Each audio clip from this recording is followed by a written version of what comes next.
நீங்கள் உங்களோட வாசிப்பு எங்கே ஆரம்பிச்சது? ஸ்கூல் டேஸ்லேயே ஆரம்பிச்சிருச்சு. நான் 10 பேர் கொண்ட குடும்பத்தில் 8வதாக பிறந்த பையன். சின்ன வயசில் எனக்கு திக்குவாய் இருந்தது, ஸ்டாமரிங் இருந்தது, கடுமையான திக்குவாய் இருந்தது. இப்போ சக நண்பர்கள், ஆசிரியர்கள் எல்லாருனாலையும் கேலிக்குள்ளாக்குவேன். திக்குவாயம் தான் கூப்பிடவே செய்வாங்க. அது எனக்கு ஒரு பெயின் இருக்கும், அதனால யாரோடையும் சேரவே மாட்டேன். தனிமையாக இப்போ தனிமையாக இருக்கிற நேரங்களில் என்ன செய்ய ஆரம்பிச்சேன்னா புக்கு படிக்க ஆரம்பித்தேன். அந்த புக்கு படிக்கும்போது அந்த புக்கில் இருக்கக்கூடிய அந்த ஃபேண்டசி உலகம், அந்த கதைகள் எனக்கு வந்து ரொம்ப சந்தோஷமாக இருந்துச்சு. நான் படிக்கக்கூடிய அந்த கேரக்டர்கள் என் முன்னாடி நிற்கிற மாதிரி ஒரு ஃபீல் வரும். அந்த கேரக்டரோட நான் உள்ள மிங்கல் ஆயிடுவேன். இன்றைக்கி நம்ம பார்க்குற பல சினிமாக்களில் வர மாதிரி நான் கதைக்குள்ளே உள்ளே போயிடுவேன். அப்படியே அந்த கேரக்டருடைய சுற்றுறது மகிழ்ச்சியாக இருக்குது. இன்னும் வீட்லேயும் அடி விழும். 8வது பையன், பயங்கர கண்டிப்பான குடும்பம், அடி விழுந்துகிட்டே இருக்கும். நான் ஒரு average student, below average student, அதான் சரியான வார்த்தை.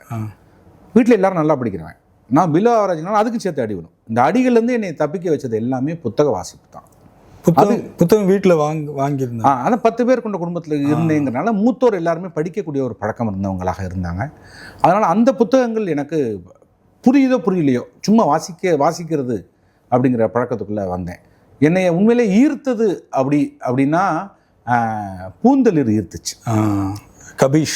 கபீஷில் ஆரம்பித்து வேட்டைக்காரன் வேம்பு, காக்கை காளி அப்படின்னு ஆரம்பித்து அதில் வரக்கூடிய வரலாற்று தகவல்கள் எடுத்து கோகுலம் வாங்குவாங்க எங்கள் வீட்டில். தமிழ் ஆங்கிலம் ரெண்டுமே வாங்குவாங்க. அது எனக்கு ரொம்ப ஈர்த்துச்சு. இதெல்லாம் நான் சொல்கிறது வந்து 6வது 7வது காலகட்டங்களே, 5வதுலேயே கூட சொல்லிடலாம்னு வச்சுக்கோங்களேன். அப்போவே இந்த படக்கதையில் உள்ள எழுத்துக்களை எழுத்துக்கூட்டி வாசிக்கிறதெல்லாம் வந்துடுச்சு. 7, 8 படிக்கும்போது கோகுலத்தில் ஒரு ஃபார்ம் ஒன்று எழுதி அனுப்புனா அதில் உறுப்பினராக சேர்ந்துக்கலாம் அப்படின்னு ஒரு கட்டம் வந்து அழவள்ளியை பண்ணியிருந்தார். அதில் பேர்லாம் வரும். அந்த காலத்தில் பத்திரிக்கையில் பேர் பார்க்குறதுக்கே எல்லாரும் எழுதுவோம். நானும் எழுதி போட்டேன், ஆனால் எனக்கு கார்டு வந்துச்சு, என் பேர் வரல அதில். ஆனால் இடப்பற்றாக்குறையினால அதை நிப்பாட்டிட்டாங்க. இந்த பக்கத்தை அடையாள அட்டை மட்டும் கொடுத்துட்டாங்க. அந்த அடையாள அட்டையில் ஒரு வெள்ளை கலர் அட்டை, ப்ளூ கலரில் பிரிண்ட் ஆகிருக்கும், ப்ளூ அண்ட் ரெட்டு பிரிண்ட் ஆகிருக்கும். அளவள்ளியப்பா கையெழுத்து போட்டிருப்பார். பேர் போட்டு பாலகிருஷ்ணனுங்கிறது ஒரிஜினல் நேம்.